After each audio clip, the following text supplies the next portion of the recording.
গরমের কথা মনে হয় না যে আর বাংলাদেশে কাউকে নতুন করে বলতে হবে। একবারে ঘরে বসে থেকে আলহামদুলিল্লাহ দুবাইয়ের ফিল নিচ্ছি। আর গলার অবস্থা দেখে বুঝতেই পারছেন কী পরিমাণের গরম খাচ্ছি। তো যাই হোক, গরম খেতে খেতে কিন্তু গলা অলরেডি ভেঙে গেছে, কথা বলতে পারছি না, সেই কারণে কিন্তু গতকালকে আমি ভিডিও দিইনি। এখন এই গরমের সবচাইতে আমার কাছে কষ্টের কাজ মনে হচ্ছে যে রান্না বান্না করা। মানে একে তো আগুন জ্বলছেই, তার উপরে যেন ঘি ঢেলে দিয়ে আরও বেশি আগুনকে আমরা বাড়িয়ে দিচ্ছি। তো সেই ফিলিংসটা হচ্ছে এই রান্নাঘরে ঢুকলে তখন মনে হচ্ছে এত পরিমাণের গরম, কি রান্না করব বুঝতে পারছেন। এখন এক পদে আজকে দিন সারবো কোনো মতে, মানে বেঁচে থাকা এই আর কি। তো বুটের ডাল দেখছেন, ডালও নিব, সবজিও নিয়েছি। এখানে পেঁপে দেখতে পাচ্ছেন, একদম একটা ডাকর পেঁপে, তবে সেরকম মিষ্টি না, পেঁপেটা একটু এরকম ইয়েলো কালারের। আর নিয়ে নিয়েছি ডিম, মানে এক পদে যেন সব পুষ্টি থাকে, একেবারে সবজিও থাকবে, ডালও থাকবে, আবার ডিমও থাকবে। তো ডিমগুলো ছিল একদম দেশি ডিম, দেখতেই পাচ্ছেন কি পরিমাণে দারুণ একটা কুসুমের কালার। আর এই ডিমগুলো রান্না করার কারণ হচ্ছে এগুলো সিদ্ধ না দিয়ে এভাবে ভেজে রান্না করব, কারণ এগুলো ফ্রিজেও কিন্তু নষ্ট হয়ে যাচ্ছে। ডিমগুলো অনেক আগে নিয়ে আসার ছিল আর নষ্ট হয়ে যাচ্ছে বলে এই ডিমের ব্যবস্থা করলাম এইভাবে। একেবারে যে সবজিটা দিয়ে আমি এই ডিমটা রান্না করবো, আর এইভাবে রান্না করলে কিন্তু অনেক বেশি মজা হয়। তো ডিমগুলো পেঁয়াজ, কাঁচামরিচ আর লবণ দিয়ে একেবারে ডিম যেভাবে আমরা ফ্রাই করি ঠিক সেভাবে ডিমটা ভেজে নেব। ভেজে কিন্তু একদম টুকরা টুকরা করে পিচ করে নেব। এই ভাজা ডিমের টুকরা দিয়ে কিন্তু আজকে রান্না হবে একদম বুটের ডাল দিয়ে পেঁপে দিয়ে একটা সবজি, যেটা কিনা খেতে অনেক বেশি মজা লাগে। আর আমি সব রান্না বান্না করি কিন্তু আমাদের একেবারে রাজশাহীর স্টাইলে। আমি যেহেতু রাজশাহীর মানুষ, উত্তরবঙ্গের মানুষ, উত্তরবঙ্গের স্টাইলে কিন্তু রান্না বান্না করি। আর উত্তরবঙ্গে কিন্তু এরকম তরকারি খুব চলে, সপ্তাহে একদিন দুই দিন কিন্তু ডিমের এরকম তরকারি চলে। স্পেশালি কিন্তু যেই বাসাতে মানুষ বেশি হয় সেই বাসাতে কিন্তু এই ডিম ভাজার তরকারিটা আরও বেশি চলে, কারণ এক ডিমে কিন্তু চোখ বন্ধ করে দুইজনকে খেতে দেওয়া যায়। তো যাই হোক, ডিমগুলো একেবারে খুব সুন্দরভাবে সবগুলো এইভাবে ভেজে নিয়েছি, আর ভেজে এরকম টুকরা টুকরা করে নিয়েছি। মাছ ভেজে নিয়ে যেরকম পরে তরকারিতে ছাড়া হয় ঠিক সেই রকমই কিন্তু এই ডিম ভাজাগুলো পরে ঝোলের তরকারিতে ছেড়ে দেবো, মানে পেঁপে আর বুটের ডাল দিয়ে যেটা একটা ঝোল রান্না করব আমি।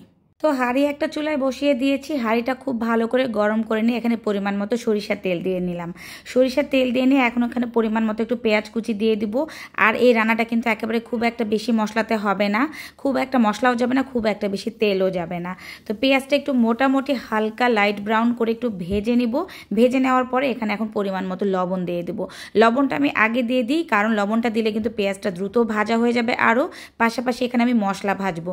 মশলার মধ্যে অবশ্যই দিয়ে দেবো একটু রসুন বাটা আর একটু আদা বাটা। দেখতেই পাচ্ছেন পরিমাণে একেবারেই কিন্তু অল্প দিয়েছি মশলা। অল্প মশলাতেই কিন্তু এরকম সবজি রান্না করলে ভালো লাগে। তো তারপরে হচ্ছে একটু মশলাটা তেলে ভেজে নিয়ে সাথে সাথে দিয়ে দিলাম গরম পানি। এখন দিয়ে দেবো বাদ বাকি সব উপকরণ।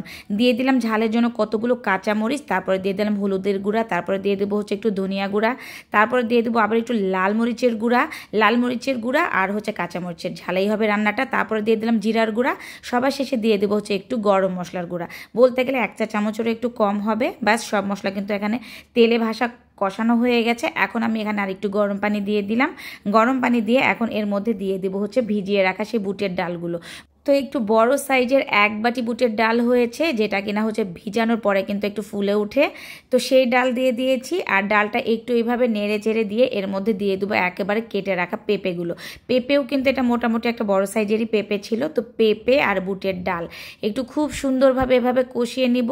এই যতটুকু ঝোল আছে এই ঝোলেই এটা একটা জোরে জাল দিয়ে প্রথম অবস্থাতে আমি 4 থেকে 5 মিনিটের মতো একটু কষিয়ে নিব। আর এই কষানোতেই দেখেন একটু মোটামুটি একদম লাগা লাগা হয়ে গেছে। এখন একটু জালটা কমিয়ে দিয়ে আর একটু ভালোভাবে নেড়ে চেড়ে নিয়ে এখানে একেবারে পরিমাণ মতো আমি ঝোল দিয়ে দেবো। এমন পরিমাণে ঝোল দিয়ে দিব যেন হচ্ছে এই বুটের ডালগুলো পেঁপেটাও এখানে ভালোভাবে গলে যায়। আর সেই ঝোল থাকা অবস্থাতে কিন্তু সবার শেষের দিকে দিয়ে দিব একেবারে ভেজে রাখা ডিমগুলো। ব্যাস, এভাবেই কিন্তু রান্না করলে অনেক বেশি রান্না মজা হয়। এখন তো সম্পূর্ণ ঝোল দিয়ে দিয়েছি, এখন এটা ঢাকনা দিয়ে ঢেকে দিব।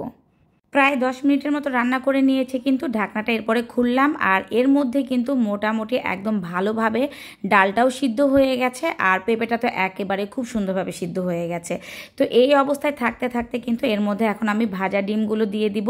আর ভাজা ডিমগুলো দিয়ে দেওয়ার পরে আমি আরও প্রায় 10 মিনিটের মতো এটা রান্না করব, জালটা একেবারে একটু কমিয়ে। তাহলে কিন্তু বাদবাকি পেঁপে বুটের ডাল একদম দারুণভাবে সিদ্ধ হয়ে যাবে, আর তরকারিটা কিন্তু খেতে দারুণ লাগবে। তো ভাজা ডিমগুলো কিন্তু এই অবস্থা সাথে একটা একটা করে খুব সুন্দরভাবে সব কিছু দিয়ে দিলাম। আর এই পর্যায়ে মনে হলো যে একটু লবণ লাগবে, লবণটাও দিয়ে দিয়েছি। এখন এটা কিছুক্ষণ এভাবে নেড়ে চেড়ে নিয়েই কিন্তু ঢাকনা দিয়ে ঢেকে দিয়ে দিব। প্রায় 10 মিনিটের মতো ধীরে জাল দিয়ে দিলেই কিন্তু রান্নাটা হয়ে যাবে। ব্যাস এভাবে রান্না করে নিয়েছি, একেবারে কোনো রকমে বেঁচে থাকার জন্য এই এক পদই যথেষ্ট, কারণ এত গরমে আর বেশি রান্না করা যাবে না। তো আজকের ভিডিওটি কেমন লাগলো অবশ্যই কমেন্ট করে জানাবেন।